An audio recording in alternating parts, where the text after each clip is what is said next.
Hi everyone! Ako nga pala si Belen Agramon o mas kilalang Teacher Bell.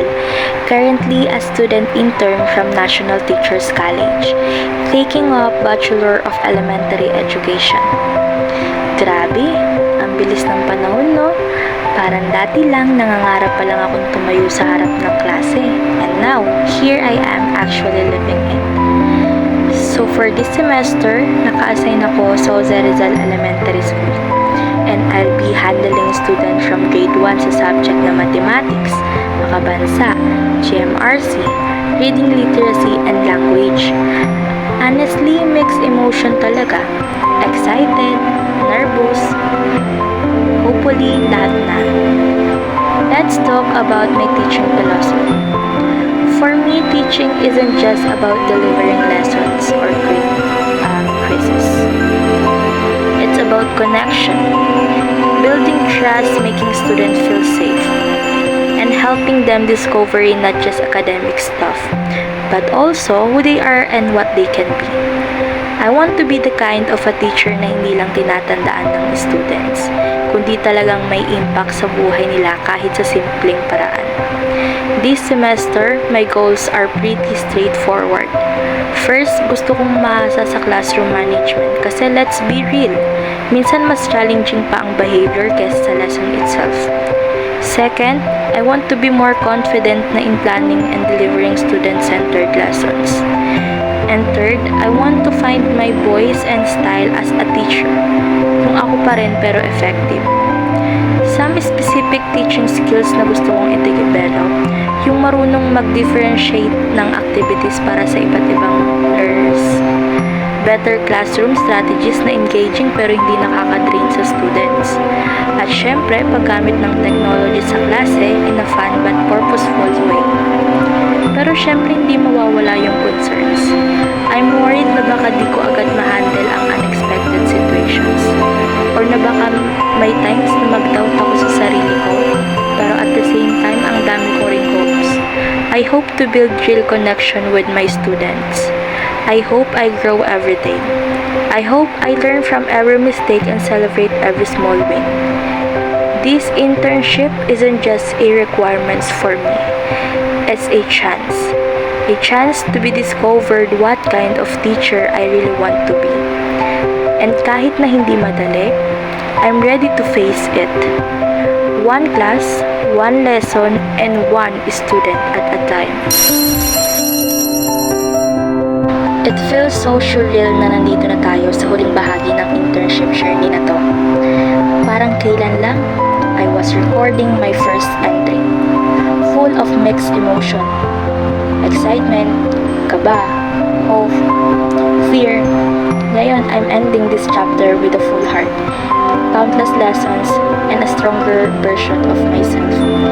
If I were to do a holistic review ng buong semester ko, masasabi kong it was a roller coaster full of highs, lows, twists, and turns. May mga araw na ang saya-saya ko kasi ang ganda ng discussion, ang active ng students, and it felt like, yes, I'm real a teacher. Pero syempre may mga araw din na parang gusto ko na lang umiyak kasi parang walang nakikinig. Or I felt like I wasn't good enough. Pero alam mo yun, lahat ng moments na yun, good or bad, they all matter. Kasi doon ako natuto, doon ako lumakas. One of my biggest growth areas for me was learning how to adapt. Hindi talaga lahat ng bagay na paplano. Minsan may brownout, minsan may absent, minsan walang wifi, minsan walang HDMI, at higit sa lahat minsan walang chalk. And I had to think on my feet. I learned how to shift strategies, change tone, and adjust my expectation nang hindi nawawala sa focus ang learning ng mga bata. Another huge growth for me was building real relationships with my students. Hindi ko akalain ganito pala kasaya yung feeling na may estudyanteng lalapit at magsasabing, Ma'am Bell, salamat po sa lahat. O kaya, Ma'am Bell, ang saya po ng lesson today. It's those simple moments that made all the stress worth it.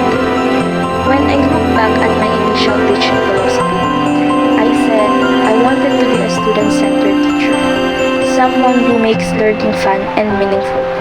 And while that's still true, I know realizing na teaching is so much more than the pedagogy and strategies. Teaching is emotional labor. Teaching is advocacy. Teaching is choosing to show up even when it's hard, not just for the lesson, but for the learners. And now, I can finally say that I've started to find my teaching identity. I am not just Teacher Bell. I am a guide, a listener, a cheerleader, a challenger. I am a safe space, and I am someone who believes in the power of second chances, both for students and for both myself. For my future professional development, gusto kong i-continue ang learning ko.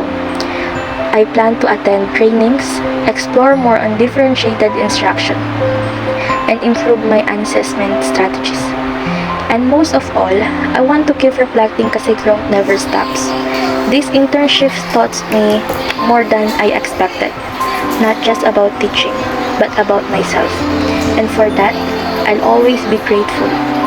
I know that challenges won't stop after this internship. If anything, mas madami pa akong haharapin sa tunay na mundo ng pagtuturo. Pero ngayon, I walk into the world with more courage, more wisdom, and more heart. To my students, mentors, and fellow interns, thank you for being part of this chapter. This might be the end of my internship, but it's just the beginning of my journey as a future educator. See you in the real world. Teacher Bell is officially signing off from internship.